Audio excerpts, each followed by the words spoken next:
Welcome to the Scotty P podcast. Today I have Travis Tooke here with me today, the head coach of Team Tooke Martial Arts here in Houston, Texas. You are a black belt, a 4-stripe black belt, and you're due for your 5th this month. Yep. You're a head coach, you're a business owner, an author, a father, and a husband. Am I correct on all those things? You got it Mentor right. and leader, can't forget those two things. But yeah, man, I'm really appreciative that you took the time to sit down with me today. If you'd like to kind of give our audience maybe just like a little peek into how your journey started into jiu-jitsu and where you're at now. Yeah. I found Jiu Jitsu when I was almost 16 years old.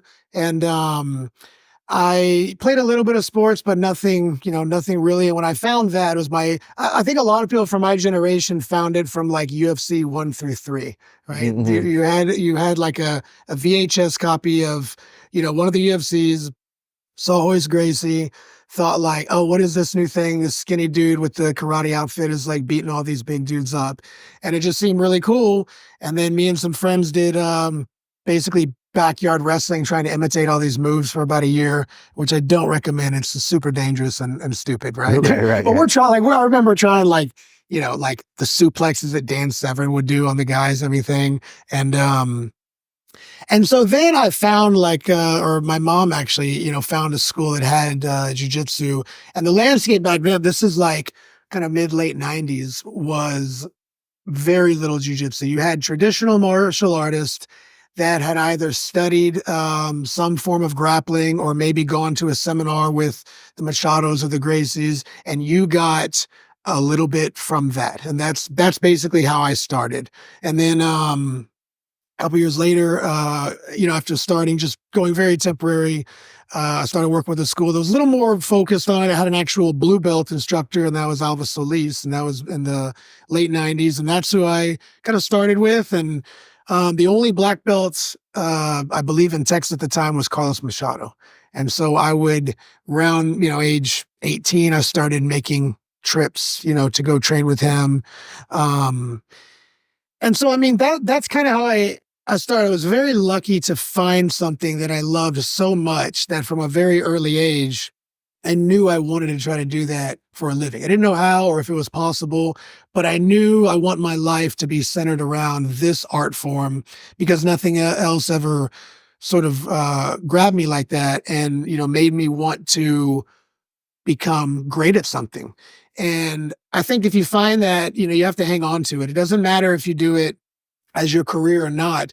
If there's something that compels you to work hard enough to become highly skilled at it, that's going to bleed over into the other things that you do in your life, the other responsibilities you have. You're going to make comparisons and parallels. Well, how did I get good at jiu-jitsu? What were the lessons learned there that I can take with me into this other avenue of life, whether it's career or marriage or parenthood? All of it can help. So yeah, that's why I got started. I was just kind of a kid from like the trailer park that didn't have the grades for college or the money. So it was like either, military or figure it out. And, luckily enough, I found jiu-jitsu, and right around the time that I opened my school is when the sport and the popularity started to really grow. Both the UFC and just, it became more of a household name. It was no longer like, what do you do? Jiu-jitsu? Is that like Taekwondo? You know how like that, and you still have that a little bit, but now people know what jiu-jitsu is. Yeah. So I was very fortunate to have found it at a time that the rest of the world was starting to decide that they wanted to do it as well. Right. Yeah, man. It's so awesome. And so, I read a little bit of one of your stories that you had done before, and it was saying that you started in 2005 is when you first opened your gym, and it was out of a garage. Yeah, it was my dad's garage in 2005. I lived in Brazil for the year prior to that. I had an opportunity with a man named Bill Lorenz. I taught his kids, and he actually sponsored me somewhat to go live there. I also had to like sell my car and save a little money before I went, but I just moved to Brazil and I lived there for a year. That's where I got my black belt. And when I came back, I was like, all right, this is what I want to do. I'm going to teach, but no money and no business knowledge. I just knew jujitsu basically, right? And even at that point, I didn't know the importance of having like a character enrichment program for kids. It was just like, come learn jujitsu. But you Mm, have to start. You know what I mean? Like if you want it, you have to just start, and you have to be willing to kind of suck at it at the beginning. So for the business part, I didn't know anything, but I knew enough to get started. So yeah, the garage was 20 by 20 feet, no air conditioning. It was a detached garage from the house. So there was no route to go from the garage to the house to the bathroom. You had to leave this garage and like kind of walk through my dad's yard into the back porch, into the kitchen, into the bathroom. dang it. So it wasn't like, you know, the most badass academy experience. Um, but I had a few people that I knew through the years that wanted to come train with me, and they would talk. And so, I mean, it still took like a long time just to get a dozen students. But yeah, those were that was the starting point of the academy. Heck yeah, man. That's one of my one of the things that I've learned coming up is if you're training jujitsu in someone's garage, like that, generally that person's really good because they care enough to turn their house into a gym, you know? Yeah. And your back's against the wall. Like Right, you have right. to figure it out because I wasn't doing anything else, you know? Hmm. And it's like if you're gonna do everything in a garage that wasn't my garage either, it's my dad's. So it's like Yeah, yeah. I'm always, you know, I'm kind of like on borrowed Time. space and Yeah. time. And so which he eventually, you know, sold his house and moved. And that's when I actually had to like go get a proper hole in the wall place, but where, you know, I had to start paying rent. So yeah. Right, right. Yeah. So, how old are you at this time? This is in 2005. 40. Oh, back then, Yeah. I was 24 when I first like moved back in 2005, 24. And I will say like one thing that I did right was I realized right away, I recognized my ignorance with business, and I did not have any sort of like preconceived notions of what I should do, nor was I against hearing the advice from others. So I really did go out of my way to be resourceful and try to learn what I could for free. And the internet, even back then, was kind of like it wasn't very advanced. You know, Google wasn't what it is today, and you know, so search engine optimization and finding resources wasn't that easy. But I would still, you know, search around and see what I could find. And you know, you had a thing back then, you still have it now. You have the concept of like a McDojo, right? And Hmm. so you have this with the more traditional schools that have been around, you know, longer, have gone through the cycle where, you know, it was kind of hardcore, and then, you know, they add the business elements, and then sometimes they can get a little soft and just focus on money and giving out black belts real early. And so a lot of like the karate guys that were teaching business were, you would have some, you know, jujitsu guys that were turned off by that because there's this thought like, well, if I learn from them, then I'm going to become a sellout. And it's just not true at all. It's like good business is good business. You become a sellout if that's who you're going to be, but you don't have to give away a belt early to still have, you know, a clean school, to still start classes on time, to have a character program for your kids, to have a system where people can move up the ranks, though it's not easy or guaranteed, but you can still provide guidance to your students in an organized manner. These are all just good ideas. Now, if Hmm. you start just selling belts, then yeah, now you're a McDojo.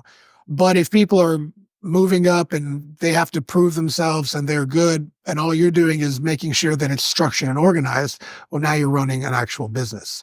And I didn't come from that background at all. You know, some people that come up in martial arts, you may have come up in a more systematized upbringing, but you know, it was jujitsu and it was kind of guided by like Brazilian culture. And so, like, I remember Brazil, you just showed up whenever and you walked on the mat. You didn't bow on the mat. Now that's starting to change. But back then it was just like whatever. Hmm. And there was no like start time or end time. You just got there, and every once in a while they're starting to be like, all right, run and warm up. Okay, bring it in. We're going to do a technique. Okay, now we're just going to spar, you know?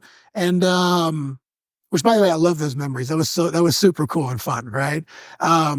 But like American standards are high, for having a business too. So you have to blend a little bit of like the legitimate, tough, authentic jujitsu, which is one of the hardest skills to master, and it's always evolving and changing. And you have to be up to date with that as an instructor. You have to blend that with like the structure of running a business. And those are two worlds that work very well together. If you just kind of empty your cup and admit like, yeah, I'm a black belt. I'm pretty good at the jujitsu thing. But I don't know anything about this. And I think sometimes you can let your ego get in the way and say, well, I've achieved a black belt in this, so I'm probably good at all these things. No, you're not. You're good at that one thing. So go learn and get better at the other. What was that experience like going to Brazil for a year and training there? So you're talking about like the difference of the cultures, especially like way back in 2005. Yeah, again, no one really even knew what jiu-jitsu was. Yeah.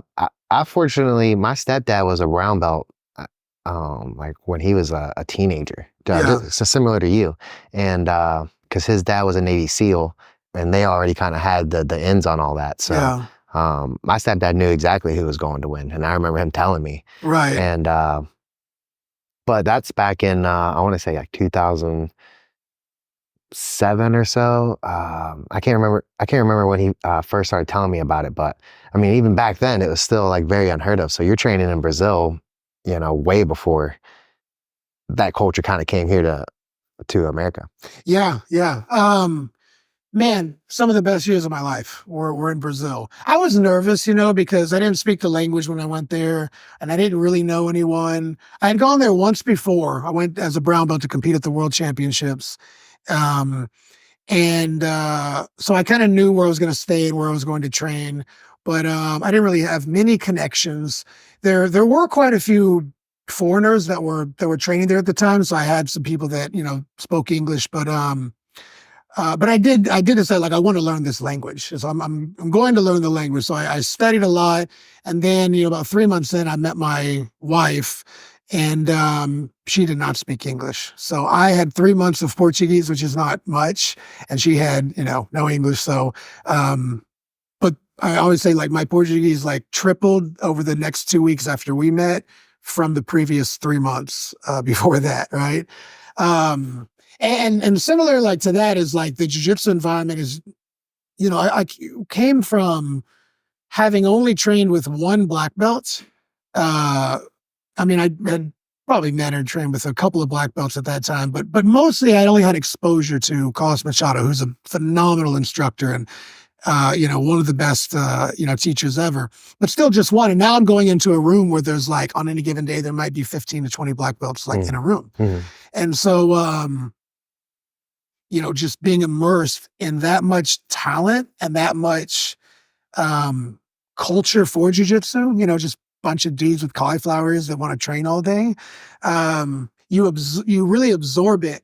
I like the comparison to learning a new language, because it's like when kids learn a language, they're not thinking about what things mean. They're just subconsciously processing information. And I think when you're in an environment that is that filled with that much talent, even if you like are injured and you don't train much that day, you'll probably get better just rubbing elbows with those people. So I loved it. I thought it was so cool. I didn't have a lot of money when I was there. I was poor even for like a Brazilian, because I was just like eating the cheapest food and paying my, rent to stay in this tiny little room. But it was cool. Just, wake up, train, eat, hang out, train, and just do that every day for about 14 months, which has made me way illegal because you can only stay there for 6 months. So I remember I decided when I went, I was like, I'm going to stay 3 months. And if I like it, I'll stay up to 6 because that's the legal limit. And then after 3, I was like, I'm going to stay for a while. Right. And I ended up staying between 13 and 14 months. And I knew that it wasn't, they don't throw you in jail. You have to pay a fine. And so I saved the money. It's not a ton of money. I saved the money and I was ready to pay it upon exiting to move back home. And And I was like, I was going to be like apologetic to the dude at the airport that stamps the visas. Like, hey, I'm sorry. I know I'm illegal, but I've got the money. And he's like on the phone, like he's holding the phone, stamping people out. I was like, he's not going to say anything. And I give him my passport and he just opens it up and stamps it and let me go. And I was like, okay, Heck yeah. no big deal. But yeah, it was awesome. Man, it's awesome. Heck yeah. Something I wanted to bring up that you were talking about earlier is the character development in your kids class. Man, and you're talking about how a lot of jiu-jitsu guys kind of get turned off to these business practices. And I remember my coach explaining this to me, one of my first coaches, and our gym ended up closing down during COVID. And but I remember he went to a seminar and trained with one of Renzo Gracie's top black belts, and he had a school in New York somewhere. Yeah. And I remember he went up there and did a seminar, and then like learned from the coach there. And the coach there was telling him about how they incorporated like different stripes to encourage good behaviors for the kids. Yeah. Whether it was like turning in homework or being on time.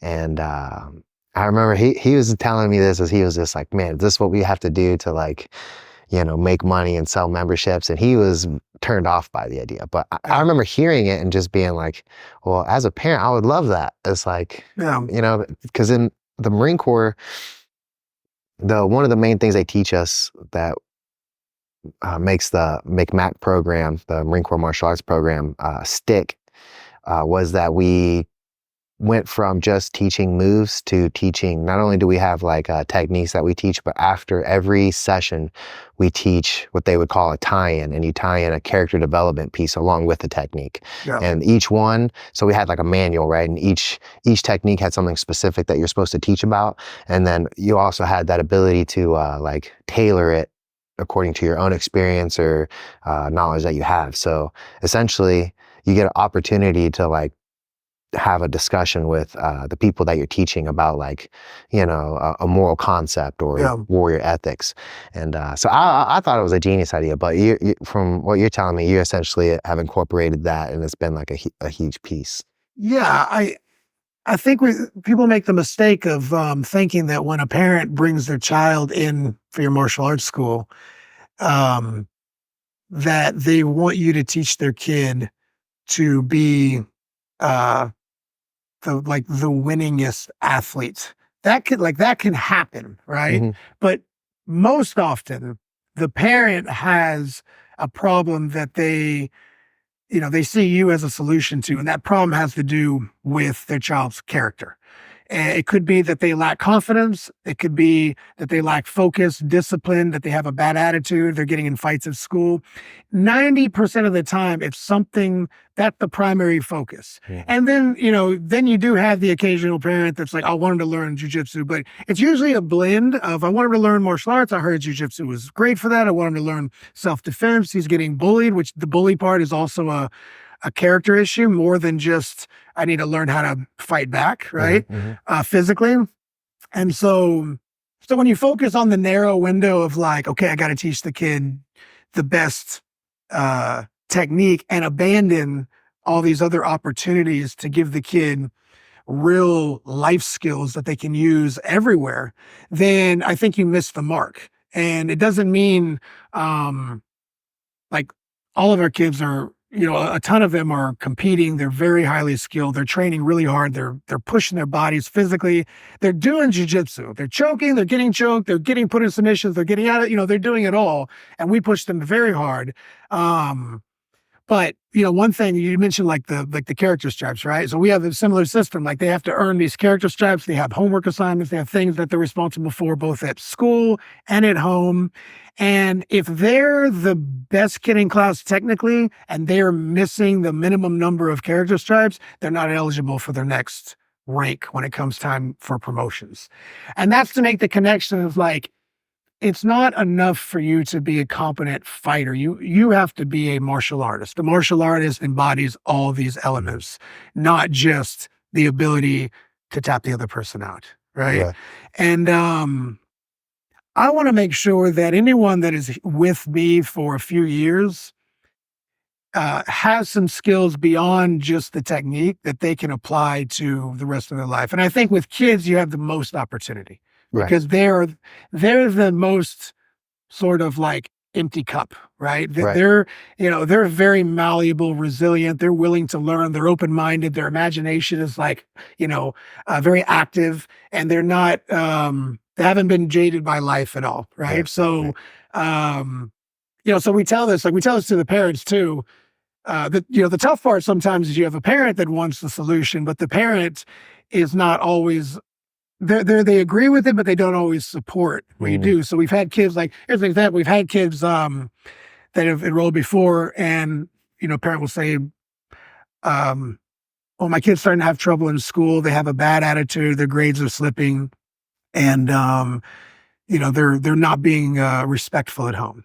So then they start working with us, and then 2 weeks later, the kid's improvement on the mat has been great. They've improved a lot, but at home it's still a little bit off. And so the parent might say, well, yeah, I know they're doing better in class, but they're still not doing what they're supposed to do at home. It's like, well, are you enforcing the lessons that we're teaching them at home, or are you just going back to the same routine, right? So, that's sometimes one of the challenges. But man, when you can get the whole family on board with it and everybody embraces it, then it's like a miracle. I mean, the change that a kid can make for the positive is night and day difference. Right. So, yeah, they have a much greater ability to change their habits, right? Yeah. Much faster than an adult can. Yeah, exactly. Yeah, because I mean, it's tough as an adult. An adult, you've been hurt, you've been disappointed, you've had people take advantage of you, so your trust is not the same, right? And I mean, in jiu-jitsu, trust is essential, because if you and I train, we're basically, this is what I tell people, when we bow, don't just, because a lot of times jiu-jitsu has the old school, just slap hands, bump fists, but I try to instill no, bow and think about what it means. Because what are we about to do if you and I train?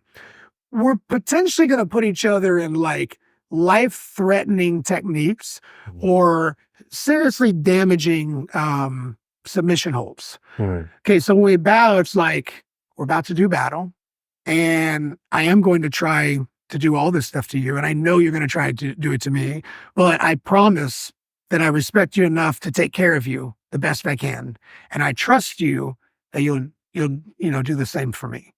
Right. So I tell that to the kids and the adults. And so now you kind of open up, you're like, it is okay to trust, but you have to have an understanding, with the people you're working with. And so I think with kids, that's great. I think with adults, it's very important too, because some of them, they've lost a little bit just with life. And so they get to be kids again in a very real way.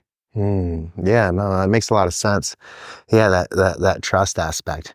Yeah, the other day, I was training, and one of my blue belts put me in a tight darce, and this is one of my main training partners, so he's gotten really tuned into my timing and my escapes, and yeah, man, I went out for at least a couple seconds. Yeah. And so great when you woke up, huh? Yeah. Everything's good. What the hell? It was the best sleep ever. Yeah. No, then I don't even think I tapped. I think he just let me go because he realized I wasn't there. Yeah. And yeah, it's just when you're training that hard and you're going that close, when you get that close, you realize that you can lose motor function. So even if you know to tap, you're like, I can't even tap right now because my whole body. That's a lot of people think they did tap because in their mind they made the decision to tap. Right. They're tap, and they had a little dream that they tapped, but their body goes limp. Yeah, and that's why you need a partner who's trying to choke you, because a good partner will try to beat you, but they'll also be aware of how you're responding. Right. So yeah, 100%. And so I try to tell people a lot of times too is we should,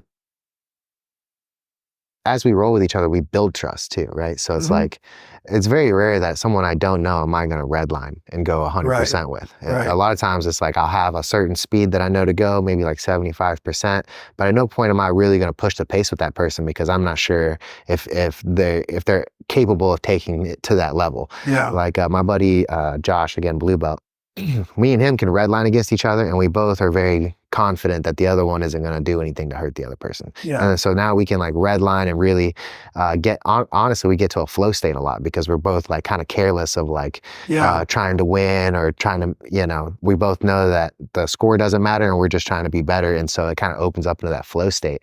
But I try to tell my guys too is like, hey, don't be going to open mats like trying to win, go 100%. It's like you should never be rolling 100% with someone you don't know unless we're competing. Yeah, right? yeah. Oh, and that's, I mean, man, if you want to get a bad reputation, is just go to a bunch of schools and go 100%. Yeah, you know what I mean? Like yeah. that guy's always the dick. And and what's ironic is they're not all, their personalities doesn't always match the way they roll. They just have something about when they get on the mat, they're just like kill or be killed. I'm like, man, like you want to have a lot of friends in this community. Right. And you do that by sort of, I mean, you're filling out how the person rolls. What is their energy like? So you give them a little bit of yours, they give them back, and then you kind of exchange positions, exchange escapes. Maybe you catch them, but you don't do it, you know, so much as a surprise, right? And then after a few, you know, rounds over the course of time, then you're like, okay, now we're kind of friends. We trust each other, you know. We can train hard. Right. And yeah, that's how it should be. And I mean, like, this is the part I try to explain to people. Like, you actually bond really quickly with somebody that you're engaged in this type of training with. Like, you know, like you try to choke me, I try to get out, I try to choke you right back. You become friends quickly. But if you abuse it too soon, no one's going to want to train with you. So yeah, you have to have that sort of, you know, hand-holding phase. Right. Yeah, and then there's this purple belt. I want to say, I'm pretty sure his name's Caven. He trains at the dark side. I haven't seen him in a while, but never had an interaction with him outside the gym. Yeah. But I was telling one of my other buddies, like, dude, I would kill for that guy. He's a super tough roll, athletic, and I mean, I really try to put it on him and try to finish him, and somehow he still escapes. So just like the wars that we have, even though I've never had a moment to like actually hang out with him outside of the gym, I'm like, yo, that dude's a bro. He's one of my bros. No, there's a lot of gratitude that comes with somebody who forces you to be better through pressure. Right. You know, like when you share that, and when you know, it's like, I mean, this is why military soldiers are so close to each other, because you've shared this kind of mutual suffering. You know what the other one's going through, and if you've been in it long enough, you know how hard it was to get through it and not quit over the years, through injuries and through just the jiu-jitsu is just hard. You know what I mean? Yeah. Like you're going to have days where you're completely exhausted. You're going to have injuries. You're going to have the emotional component of like feeling like you've plateaued and you're not getting better, you know? And I tell this is why you should always compare yourself to your old self, because some talented person comes in who's been training less than you, but they might surpass you or might have more success, and you get in your head like, oh, I suck, or, you know, I should quit. And it's like, how are you now compared to how you were when you started?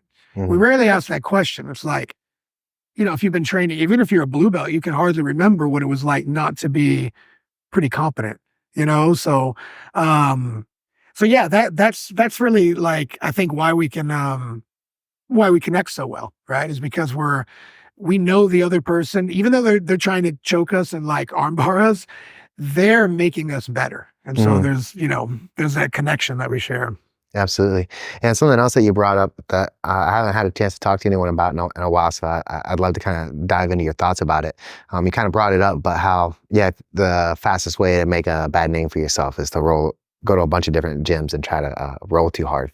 That speaks to this idea that, you know, each roll is a game, but there's a meta game of how you're rolling.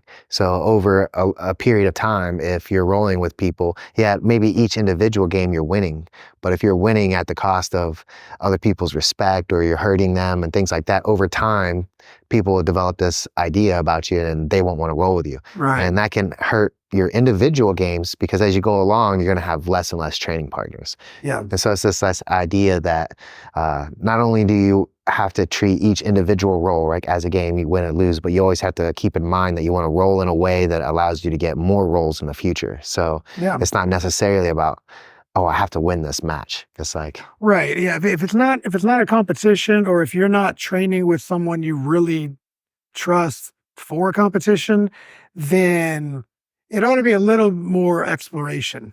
Mhm. And, I like sometimes when, like I train with, Professor Jose, he's a longtime black belt. I think you may have done a podcast. I'm not sure yet, but Jose Llanes and, Okay, yeah, no, Jose. yeah, Jose, and he and I he's so technical that we trade a lot of positions with each other. And if you had a camera on both of our faces, you would see quick smiles with every exchange Mm. because it's kind of like, oh, that was good, bro. You know what I mean? Like good sweep. I wasn't expecting it. And then we trained. I think that should be the feel. Like it can be focused, it can be competitive, but um, it ought to be an exchange of knowledge. I want to do something so technical that you can tell what I did and why it was good. Not just like I tried to rip your arm, off and I used, all my power in a tiny window of opportunity to potentially hurt you just to win during an open mat. Right. You know what I mean? It's Yeah. like that guy sucks. Yeah, So yeah. yeah, and yeah. So I trained with Philippe the other day, Philippe Rocha. oh yeah. And the other day I had that exact moment where I just laughed because I got him with something in the previous roll. It was working for me. And then the second roll, he just intentionally shut it down. And I was like, I kind of just laughed. And I was like, I guess it won't work twice on you. Yeah, He yeah. was just giggling. And he's always smiling. Yeah.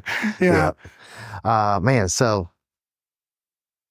I want to ask you about competing because you've done a lot of competing. Man, I went against one of your purple belts out there. I'm not sure I know his name, but he said, I think he's going to Pans with you in New York, or they're going to the New York Open with you.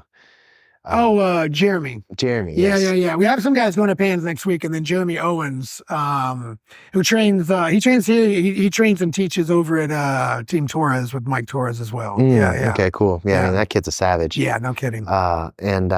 But you've had a lot of success on the competition mats, so I would like to ask your opinion on like what advice would you give a competitor who's like trying to take it to the next level? Be very honest with yourself. So it's kind of the concept of like empty your cup. You don't want to assume that you know everything. Even success can do that to you. If you're winning, you can think like, I'll just keep winning like this. Well, people are watching you, especially the guys that lost to you, and they're going to figure out what you did. So you want to constantly be in the process of improving and sharpening the things you're already good at and being very honest about your deficiencies and not saying, well, I just won't play that game. Well, someone better than you will force you to play the game you don't want to play, and they'll exploit it and they'll beat you with it. And yeah, like your coaches, they're not perfect, but they probably know better than you. So if they give you advice, you should take it. That doesn't mean you won't develop your own game that's unique to you. Everyone's got their own sort of like fingerprint to what they do.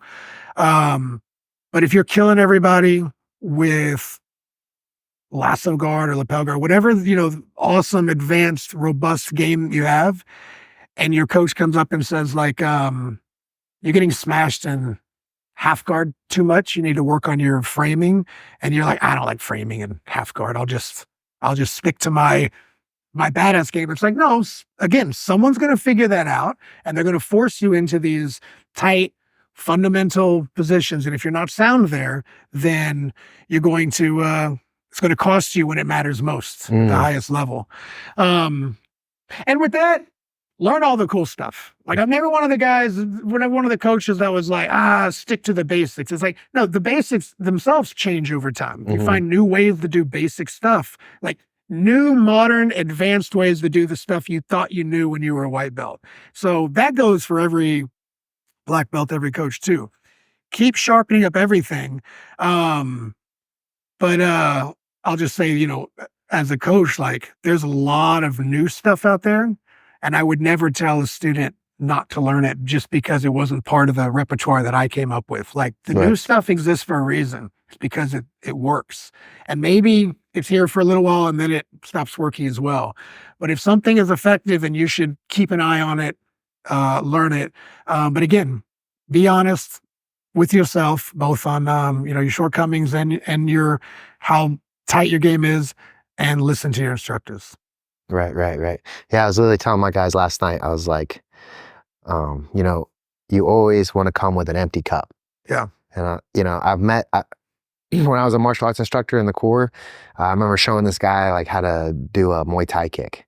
And the reason we show Muay Thai kicks is because they're a little more level to the ground, like lower to the ground. You kick through your opponent. Yeah. Because we have to be mindful that a lot of times we can have a combat load. Right. And I remember this guy, karate something, Yeah. and he was like, "Man, well, I prefer a snap kick where I kind of like lean back."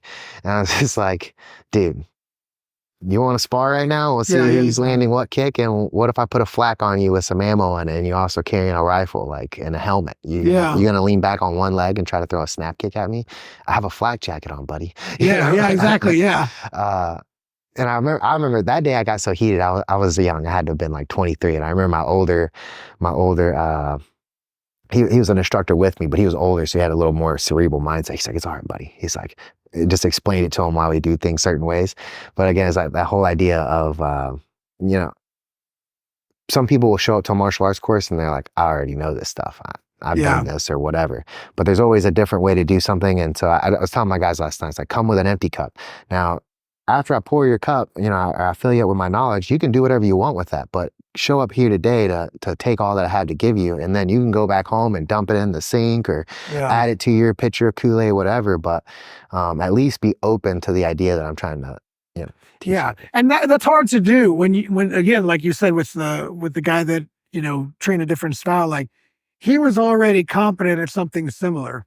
So he just assumed that his way was probably better. Right. Because it's like, well, that looks like what I do, but I do it this way. And, but wrestling and judo and sambo, they look like what we do, but we probably say, "I'll just do jiu-jitsu." It's like, well, first of all, jiu-jitsu is not really a thing. It's kind of all of those things. It's just, you know what I mean? We've got our own rule set. But there's a reason why the best jiu-jitsu guys wrestle and do judo and do, some sambo. And now with the leg lock game, like that's completely changed like what the whole like no gi and even gi game looks like, right? And so the best guys are always doing exactly that. They're like, what can I take from this? As opposed to, I think I'm better than that. You know what I mean? Right? And so it was that's so funny. Like you just mentioned with the leg lock game, there was a time where if you lost to a leg lock, you could almost brush it off as like, well, it was a leg lock, so I didn't really lose.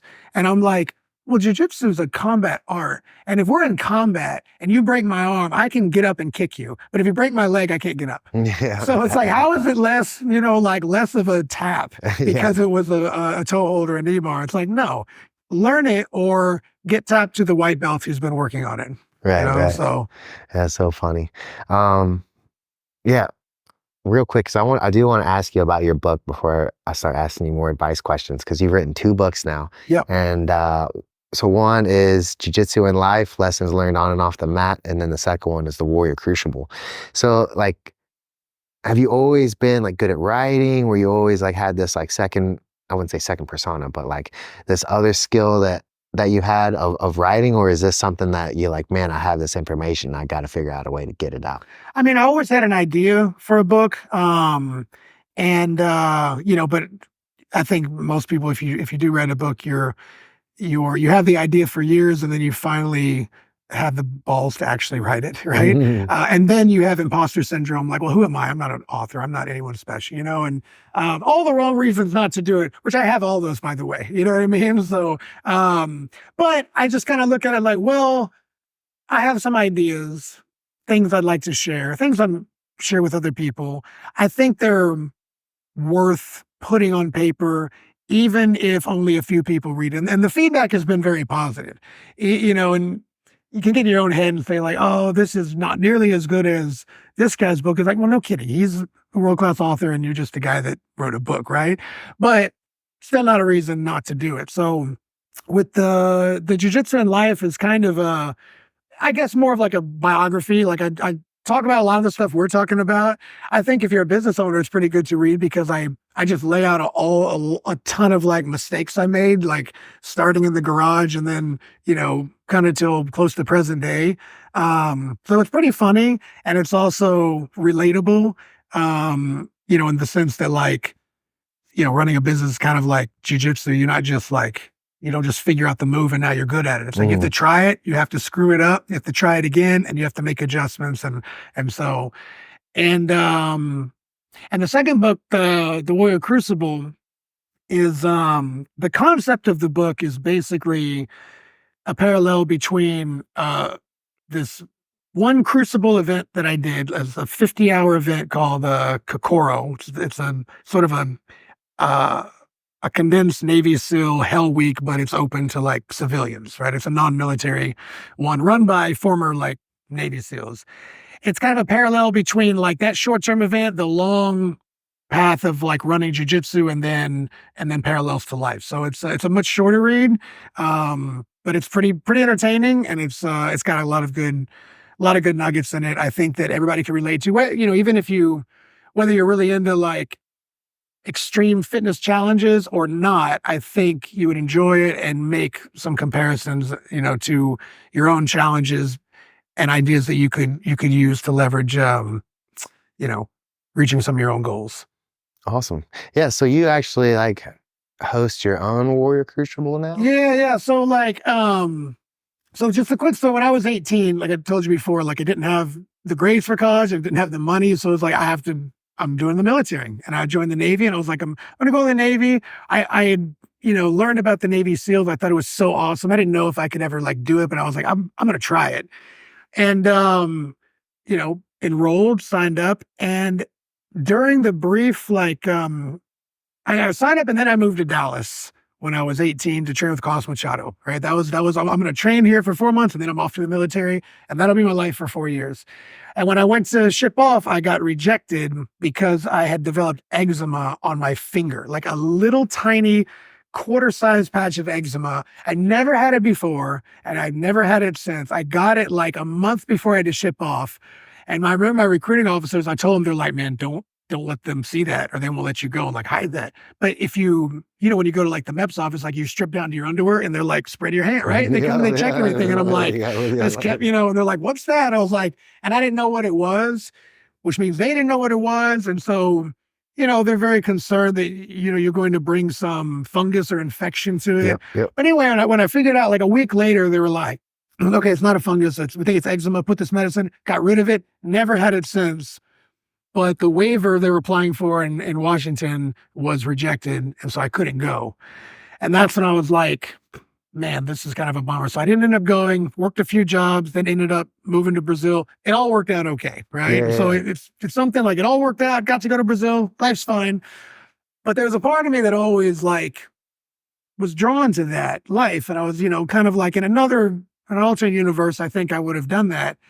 And so several years ago, I found a company called SEAL Fit, run by Mark Devine, former Navy SEAL commander, and used to, and he put together a program to sort of prepare candidates who were going into the SEALs to have a higher success rate during BUDS and especially during Hell Week. So they had all this training, and I did like a 5-day program with them years ago, not like a Hell Week, but just like a bunch of hardcore training, and always, kind of worked with them. And then a couple of years ago, I did their their sort of premiere event, which is called Kokoro, which is a 50-hour challenge, just 50 hours nonstop. You're not sleeping, you're eating a lot, but you're always on the move. It's got a very high dropout rate, but if you prepare for it, you can do it. And so anyway, the book is just kind of talking about a little bit of that, some of the, things required to get through like that event or equal challenges. And then sort of stretched out, like, how can these be sort of internalized and applied to jujitsu, right? So jujitsu is going to be really hard, but it's going to take longer than 50 hours to get to black belt and beyond. And then the parallels between like those lessons and just solving the challenges of, everyday life. So, it's pretty entertaining. It's a fun read. And I think there's a lot of good wisdom in it. Just, not all from me. This is all, from them and just years of, being in jiu-jitsu. So. Heck cool. Yeah. How often do you do these crucibles here? Well, I did, 1 year. So I didn't even get to that. The one we usually do once or twice a year. And we've changed it over the years. The first one we did, I think, was like 6 hours, and then we did like an 8 and then a 12. And now we do it for 16 hours. And it has a lot of the ideas, from the still fit, but we also do a lot of martial arts too, right? So it's martial arts training, it's some military style like rucking, we're out in the woods, we're doing some fun stuff. And this is the first one we did in the pool with, Lauren Murphy, UFC fighter, right? She actually helped run this last, the pool evolution that we did, which for some people that's terrifying. Oh, because pool evolution is the worst. It's the worst. It's the worst, man. Yeah. And, but when you get through and you realize like, oh, this is mostly fear. It's hard. It's physically hard, but it's not going to hurt you. It's going to scare you. And so when you learn how to breathe, visualize, keep, positive attitude, and just get through it one step at a time, then you're going to get through it. And we had a girl do it last time. She trains here. She never swam her whole life. She learned to swim 6 weeks before the event. She first got in the pool and learned. So she didn't learn on day one, and she got through it. It was rough, but she got through the whole thing. And so I love these events because it really allows people to experience, this physical, mental, and emotional challenge in a way that most people never really will. They never will. And once you do that, you're a little bit different. You've kind of got it's kind of tattooed on your mind that I can get through some really hard stuff. 100%. And I can set goals and challenges for myself that are a little beyond what I think I'm capable of and pursue them with the confidence that I'll figure it out. And so, yeah. Yeah, man, that's awesome. You got to come do one. I would love to. Yeah. The Crucible, that's what we call it in the Marine Corps, is is our final 3-4 day event. Yeah. Where they give you 3 MREs that you have to make last for 3.5 days. Yeah. And then, they're just trying to beat you up in every imaginable way. You got to go up this mountain that takes forever. I would love to do it again. Mostly because too, as I've gotten out, when I was in it, you're just trying to survive, right? Yeah. I remember being at boot camp for 2 weeks or something, and everyone scratches on the porta potties and stuff, and it's one of the jokes is training day 47, I've been in here forever, I'm never getting out. It's training day 90, 97, couldn't come here fast enough. It's you have to make it to 101 or something, and you hear people you see people losing it at 47, and you're on 20, you're only on 18 or 20, and you're I'm never getting out of here. But you know what, we're laughing about that, but I really think humor is so important when things get bad. 100%. If you're not laughing, even just laughing at the absurdity of what you're doing, it's just not gonna be as fun, I got super fortunate. One of my buddies came with me. The only reason I went to the Marine Corps is because my buddy was like, dude, might as well just do the hardest thing. Let's just do it. We'll be all right. And so I was like, all right, dude, if you do it, I'll do it. So then we both did it, and we signed up under the buddy program, and we were supposed to share bunks, but we were too scared to admit that we were gonna have the same bunks. We thought they were gonna make fun of us and stuff. But he was right across the way. So the first phase of it was pretty shocking. I'm just trying to get used to it. But I want to say, as soon as second phase started, we were literally meeting up after they turn off all the lights, and then they'll leave you alone after 5 minutes after they turn the lights off. Everyone would just meet up at each other's bunks, and then we would just make fun of all the crazy stuff that happened that day, and just laughing it up. And then it's it's not even that bad. You kind of just get used to it. It's you almost enjoy being there. Well, not only is it not that bad, it's really great. You know what I mean? It's because you're about to be thrust back into suffering any minute. You never know when they're going to come and do that. But when you just kind of accept it, I'm down for whatever, when you let it go and you do it, and then you laugh in between, because something. Yes, I'm physically suffering, but I am doing something that a tiny percentage of the world will ever experience. Right. And I think that's what. I think jiu-jitsu is a lot like that. Even though maybe a few more people do it, most people don't do it, and most people won't go through years and years of coming in, getting tapped out, getting exhausted, doing it again. But it's so special and meaningful. like you would never trade your experience for any dollar amount. And so I Mhm. think that's what we ought to really be looking for, in our life is like meaningful experiences because, you know, a nice car is cool and it's going to be great for like a month and then it's just like your car, Yep, yep, but yep. you'll talk more about like a badass experience you had. You'll talk about that forever, a Mm, lot more than your toys. Right. yeah, So, 100%. yeah. And so, yeah, so I was saying earlier is like, I really think now that it's important for us to experience those types of things. Yeah. Whether it's like another common thing you'll see that jiu-jitsu tries to incorporate this is like some sort of trial when you get promoted, whether it Mhm. be used to be getting put to sleep.